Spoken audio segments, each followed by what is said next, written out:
I'd been hearing variations of this conversation for 6 years. 6 years since I'd graduated with a communications degree and told my family I wanted to create content. 6 years since Dad had thrown my business plan in the trash and told me to stop embarrassing the family. 6 years since Mom had started introducing me at parties as our daughter who's still figuring things out. My sister Jennifer had become a corporate lawyer at 25. She drove a Mercedes, lived in a downtown condo, and never missed an opportunity to remind everyone, especially me, about her six-figure salary. My brother Marcus worked in finance, pulling in bonuses that made Dad's eyes light up every time he mentioned them. And then there was me, Mia, 29 years old, still creating little YouTube videos from my one-bedroom apartment. What they didn't know, what they'd never bothered to ask, was that my channel had grown to 47 million subscribers, that my content had been viewed over 8 billion times, that I'd built a media empire spanning 3 platforms, generating revenue that dwarfed Jennifer's legal salary and Marcus's finance bonuses combined. But I'd learned early that explaining this to my family was pointless. They saw the ring lights in my apartment and assumed failure. They heard content creator and translated it to unemployed. So I'd stopped trying to correct them. Christmas dinner at my parents' house in Westchester was the annual reminder of my place in the family hierarchy. Jennifer arrived in her Mercedes wearing a Chanel suit. Marcus pulled up in his BMW, talking loudly on his phone about a deal he'd just closed. I took the train from the city, carrying homemade cookies I'd decorated for the occasion. Mia's here, Mom announced as I walked through the door, her tone carrying that particular mix of affection and disappointment she reserved just for me. Still taking public transportation, sweetie? It's faster than driving, I said, handing her the cookies. How thoughtful, she said, though she immediately set them aside. Jennifer brought wine from her firm's corporate collection. It's a 2015 Bordeaux worth $400 a bottle. Jennifer appeared from the living room, her phone pressed to her ear. I have to go, Richard. Yes, the partnership meeting is confirmed for January. She ended the call and air-kissed me. Mia. Still doing the YouTube thing. Still creating content, yes. That's nice. The pause before nice said everything. You know, my firm is looking for administrative assistants. The pay is decent, probably more than you're making now. I could put in a word. I appreciate that, but I'm good. Dad emerged from his study, Marcus following behind. There's my girl. Dad hugged me, then held me at arm's length. You look tired. Those late nights editing videos catching up with you? I'm fine, Dad. Marcus grinned. At least she's pursuing her passion, right? Even if it doesn't pay the bills. He laughed like he'd made a joke instead of an insult. We gathered around the dinner table, the same table where I'd eaten every Christmas for 29 years. The same table where I'd been compared to my siblings for as long as I could remember.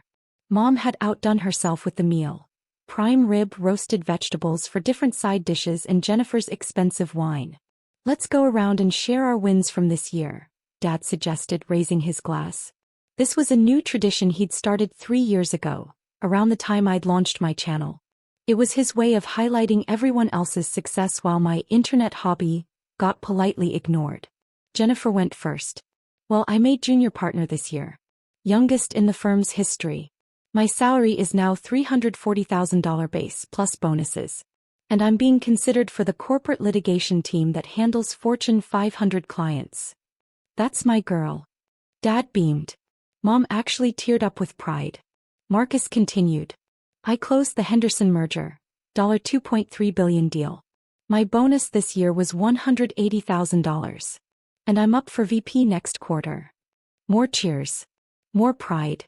More glances at me that said, see what real success looks like? Then it was my turn. I'm still creating content, I said simply. My audience is growing. The temperature in the room dropped by 10 degrees. Mia, Dad said, setting down his wine glass with more force than necessary. We need to talk about your future. You're almost 30 years old. These YouTube videos. Your little YouTube videos won't pay bills, he continued, his voice rising. When are you going to accept that this internet thing isn't a real career? When are you going to grow up and get a real job?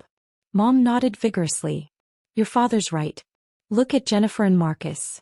They have retirement accounts, health insurance, career trajectories. What do you have?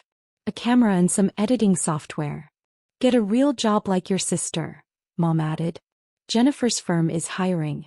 Or Marcus could get you an entry-level position at his company. You could start over, build something real. Jennifer leaned forward, her expression a perfect blend of concern and condescension. Mia, I say this because I love you, you're wasting your life. Content creation isn't sustainable. The algorithm changes, trends shift, and then what? You're 35 with no real work experience and a resume that says YouTuber. Marcus jumped in. Remember Kevin from high school? He tried the whole influencer thing too. Now he's managing a GameStop. Is that what you want? I kept eating quietly, cutting my prime rib into precise pieces. I'd learned that engaging only made it worse. Better to let them exhaust themselves. You know what hurts me the most? Dad said, and I could hear the genuine pain in his voice. We gave you every advantage. Good schools, college education opportunities. And you're throwing it away to make videos that 12-year-olds watch. Dad, I started. No, let me finish. Your mother and I have been talking. We think it's time for an intervention. This fantasy needs to end. You need structure, stability, a path forward. I have a friend who runs a marketing agency. They need someone to manage their social media accounts. Actual corporate social media, not this influencer nonsense. The salary is $55,000 to start. It's not much, but it's real. My phone buzzed on the table. I glanced at the screen. From Sarah Chin, Netflix original content subject. Urgent. Deal confirmation preview. Mia, the board approved everything. $50 million for 3. I picked up my phone calmly. See. Jennifer gestured at my phone. Can't even put it down during family dinner. That's the problem with your generation. Always connected, never present. I need to check this, I said quietly. No, you need to listen to your family, Mom insisted. We're trying to help you, Mia. These internet companies don't care about you. They'll use you up and spit you out. Do you even have health insurance? A 401k? Any financial security whatsoever? I opened the email. Mia. The board approved everything. $50 million for 3 documentary series over 18 months, plus back-end participation in streaming revenue. The PR team wants to announce next week. Your face will be on every entertainment outlet in the country. We're talking cover of Variety, Hollywood Reporter interview, Today Show appearance. I know you wanted to keep this quiet until after the holidays, but the trades got wind of it. Deadline is running the story in the morning. Just wanted you to hear it from me first. Congratulations. This is the biggest deal we've made with a creator this year. I set my phone down carefully. Everything okay? Marcus asked sarcastically. Did one of your videos get 1,000 likes? Mia, please, Dad said, and now his voice carried genuine concern. I'm not trying to hurt you. I'm trying to save you from a lifetime of disappointment. You're talented, you're smart, but you're chasing something that isn't real. Content creation isn't a career. It's a hobby that some people got lucky with. And luck runs out. Jennifer reached across the table and squeezed my hand. We love you. That's why we're being honest. It's not too late to start over. You could go back to school, get an MBA, build actual credentials. You're still young enough to recover from this mistake. Mistake, I repeated softly. Poor choice of words, Jennifer amended quickly. But yes, essentially. This YouTube phase has gone on long enough. It's time to join the real world. My phone buzzed again. Then again. Then it started ringing. I glanced at the screen, Variety magazine. I declined the call. It buzzed immediately with a text. Variety, Mia, we'd love to talk about your Netflix deal. Can we schedule an interview for tomorrow? Then another text from Forbes. Forbes Entertainment. Congratulations on the Netflix deal. We're running a feature on the new wave of creator-driven content. Available for interview. Then Hollywood Reporter. Then Entertainment Weekly. My phone was now buzzing continuously. Popular tonight, Marcus said with a smirk. Let me guess. Your subscribers want to know what you're having for dinner? I picked up my phone and scrolled through the notifications. 23 missed calls. 47 texts. All from entertainment journalists, industry publications, and news outlets. The Deadline article had posted early. Netflix signs mega deal with creator Mia Torres. $50 million for documentary series. The subtitle read, Streaming giant makes biggest creator deal of 2024, betting on Torres's 47 million subscriber empire. I turned my phone to face the table without a word. Dad leaned forward, squinting at the screen. His face went white. That's your name, he whispered. Mom grabbed the phone from my hand, her wine glass nearly tipping over.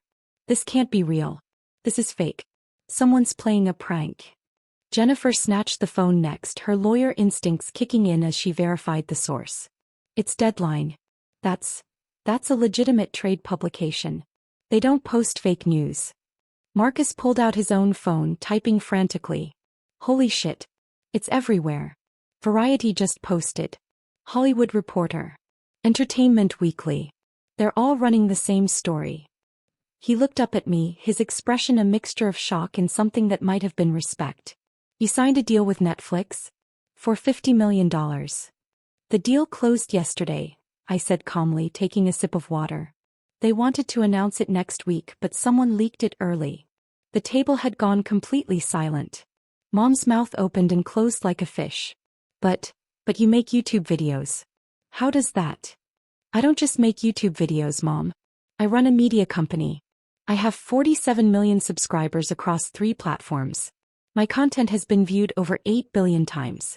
I generate approximately $30 million in annual revenue through advertising, sponsorships, and licensing deals. Netflix approached me 6 months ago about developing original documentary content. Jennifer's face had gone pale. 30 million? Annual revenue. Give or take depending on the quarter. Last year was particularly strong. $34 million. This year will probably hit $38 million before the Netflix deal kicks in. Dad's hands were shaking. But you live in that small apartment. You take the train. You never. I live modestly because I reinvest most of my income into the business. I have a team of 17 people, editors, producers, researchers, business managers. I own the production company that creates all my content. The apartment is actually a studio space. I have a separate residence in Brooklyn. Marcus was still scrolling through articles. Jesus Christ. They're calling you the future of entertainment. Forbes has you listed as one of the top-earning creators under 30. My phone rang again. This time I answered. Mia Torres. Mia, it's Sarah from Netflix. I know you're with family, but I wanted to give you a heads up. The response to the announcement has been incredible. We've had 3 more production companies reach out about deals in the last hour alone. Disney Plus wants to meet next week. HBO Max is interested. This is bigger than we anticipated. I could feel my family's eyes boring into me. That's great, Sarah. Can we discuss this tomorrow? I'm at dinner. Of course. Sorry to interrupt. Just wanted you to know, you're about to become very famous. Like household name famous. The Today Show wants you Monday morning. Good Morning America is calling. Late night shows are requesting interviews. Your life is about to change significantly. I appreciate the heads up. Enjoy your dinner. Mia. Congratulations. You've earned this. I ended the call. The silence at the table was deafening. Finally, Jennifer spoke. You have 17 employees? 18 as of next month. We're hiring a new cinematographer. And you generate, you said 30 million. That's revenue, not profit. Profit is closer to $20 million after operating costs, salaries, taxes, and reinvestment. Mom made a sound that might have been a laugh or a sob. $20 million. In profit. From YouTube videos. From a diversified media business that happens to distribute primarily through YouTube, Instagram, and TikTok, yes. Dad was reading something on his phone, his face growing redder. This article says you're one of the most influential content creators in the education space. That your documentaries about climate change and social justice have won awards. That universities use your content in their curriculum. The Climate Series won a Webby Award last year. And yes, I've licensed some content to educational institutions. Marcus set down his phone. I looked up your channel. 47 million subscribers. Your last video has 23 million views. The one before that has 31 million. That's more viewers than most TV shows get. Consistent viewership is key to sustainable revenue. Jennifer was doing math in her head, her lawyer brain processing. If you're generating $30 million in revenue with 17 employees, Your profit margins are insane. That's better than most Fortune 500 companies on a percentage basis. Content creation has low overhead compared to traditional media. No studios to maintain, no broadcast licenses, no legacy infrastructure. Just talent, equipment, and distribution through platforms that handle the technical back-end. Mom's wine glass slipped from her fingers, splashing red wine across the white tablecloth.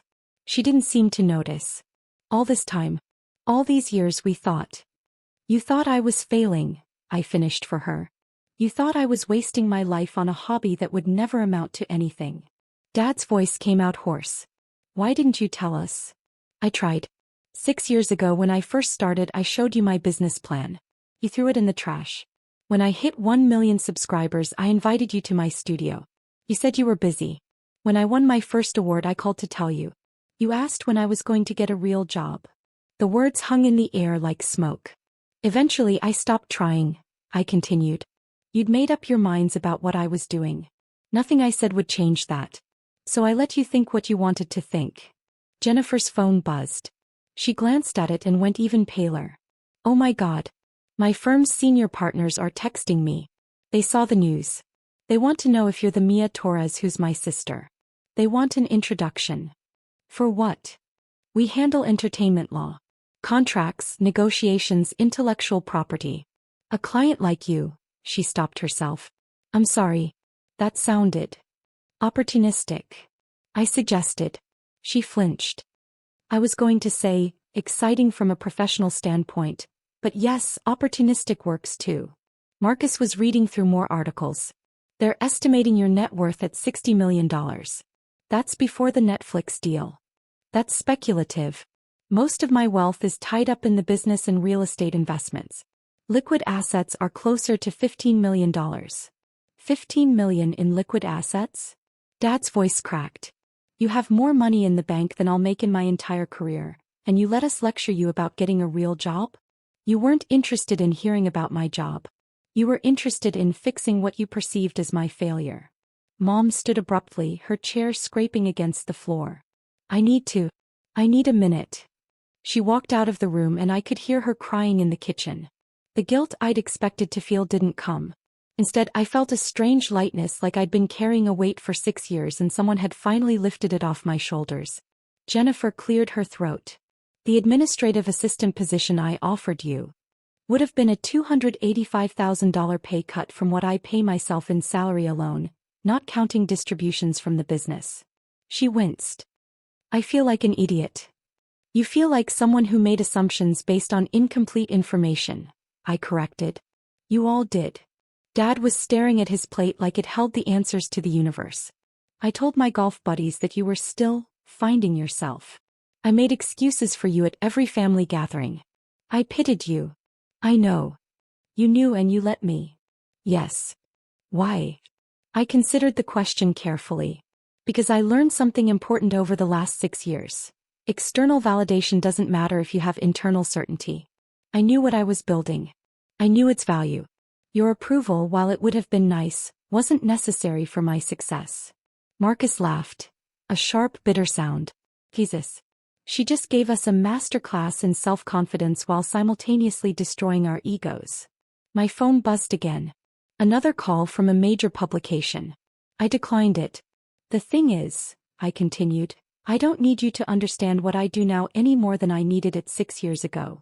The Netflix deal doesn't validate my work. It's just a recognition of value that was always there. The 47 million subscribers don't make my content more legitimate. They just make it more visible. Jennifer's phone continued to buzz. My managing partner wants to take you to dinner.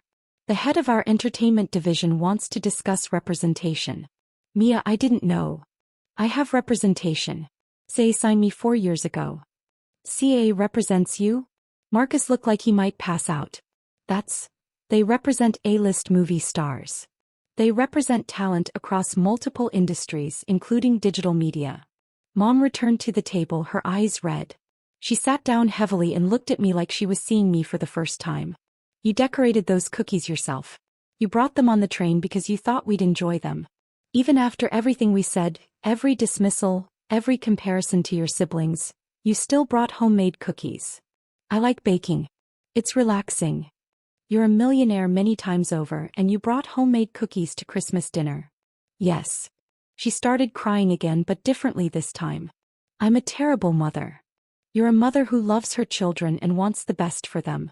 You just had a blind spot about what best could look like for me. Dad's phone rang. He answered without thinking. Hello? Yes, this is Robert Torres. You're from Entertainment Tonight. No, I don't have a comment. My daughter's career is her own. No, we're not available for interviews. Thank you. He ended the call and looked at me. They want to interview the family. Your family. About your success. They'll want a lot of things. I'd recommend not engaging unless you want to be part of the public narrative. Jennifer was frantically typing on her phone. I'm canceling drinks with my colleagues tomorrow. I told them I had family plans, but really I was going to discuss your situation with them. God, I'm a horrible sister. You're human. Humans make mistakes. Stop being so understanding, she snapped.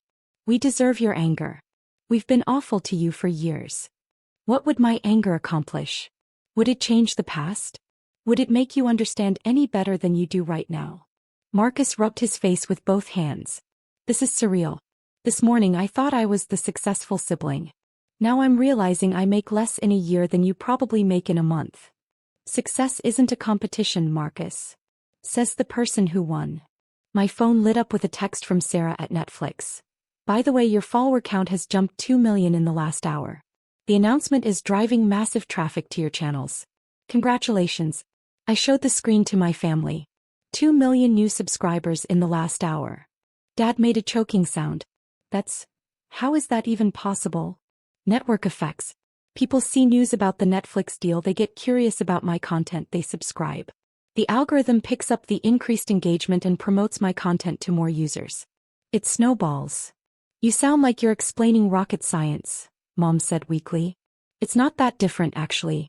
Both require understanding complex systems, predicting patterns and optimizing for specific outcomes. The doorbell rang. We all looked toward the front door. Dad went to answer it. Through the archway I could see him talking to someone with a camera. A news crew. He returned looking shell-shocked. There's a reporter outside. From the local news. They want to interview you about the Netflix deal. How did they find our address? Public records probably. I'm listed as your daughter on several documents. More doorbells. More knocking. Through the window I could see several news vans pulling up. This is insane, Jennifer breathed. This is actually insane. My phone rang again. This time it was my business manager, David. Mia, where are you? At my parents' house in Westchester. Hey, you need to leave. There are news crews descending on that location right now.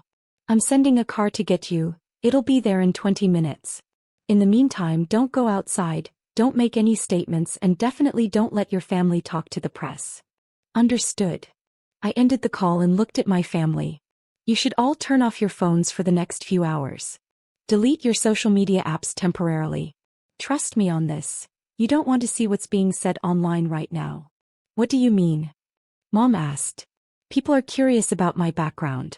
They're looking up my family, my history, my connections. Some of it will be kind. Much of it won't be. Don't engage. Don't read comments. Don't defend yourselves or explain. Just be quiet for a while. Marcus ignored me and opened Twitter. His face went gray. They're calling us out. People are posting about how families dismiss creators. Using us as examples of, oh God, someone found Dad's LinkedIn. They're commenting about how he works in traditional media and couldn't see his own daughter's success. Turn it off, I said firmly. He didn't listen, kept scrolling. Someone posted a photo from Jennifer's firm's website. They're analyzing her bio, comparing her salary to your earnings. This is brutal. Marcus, turn off. He finally locked his phone, hands shaking.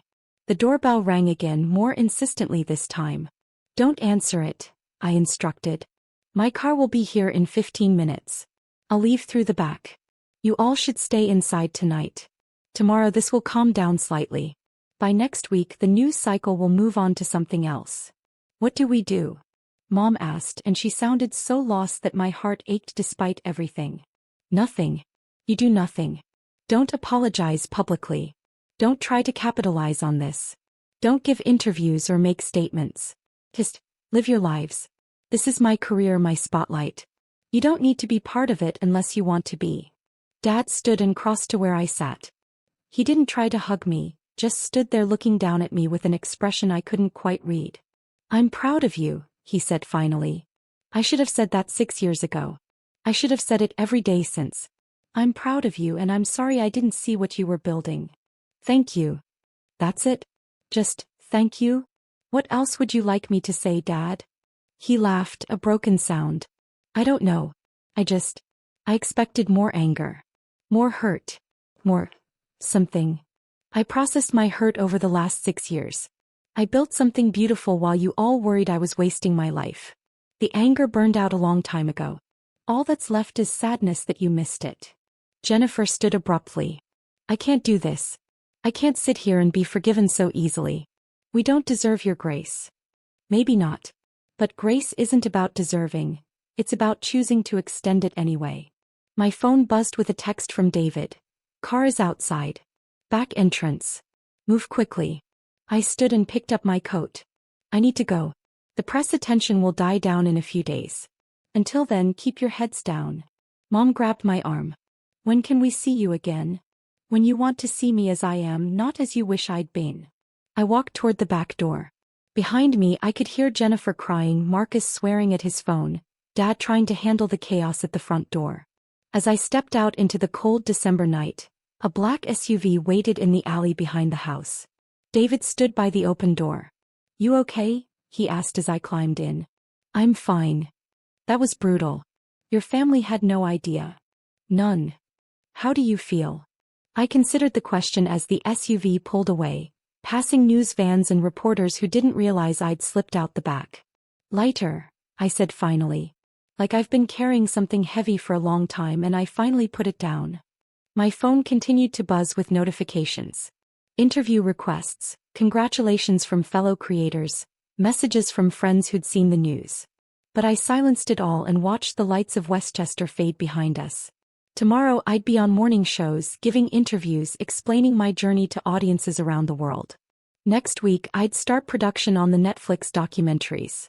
Next month, I'd likely have meetings with the other streaming services Sarah had mentioned. But tonight I was just Mia.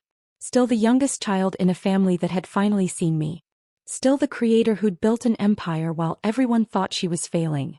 Still the woman who'd brought homemade cookies to Christmas dinner because she liked baking and thought her family might enjoy them. The validation felt good. The recognition was satisfying.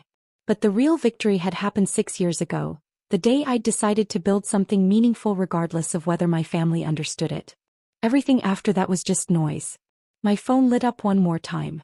A text from Mom. I love you. I'm sorry. I hope someday you can forgive me. I typed back slowly. Already have. See you soon, Mom. And for the first time in 6 years I believed it.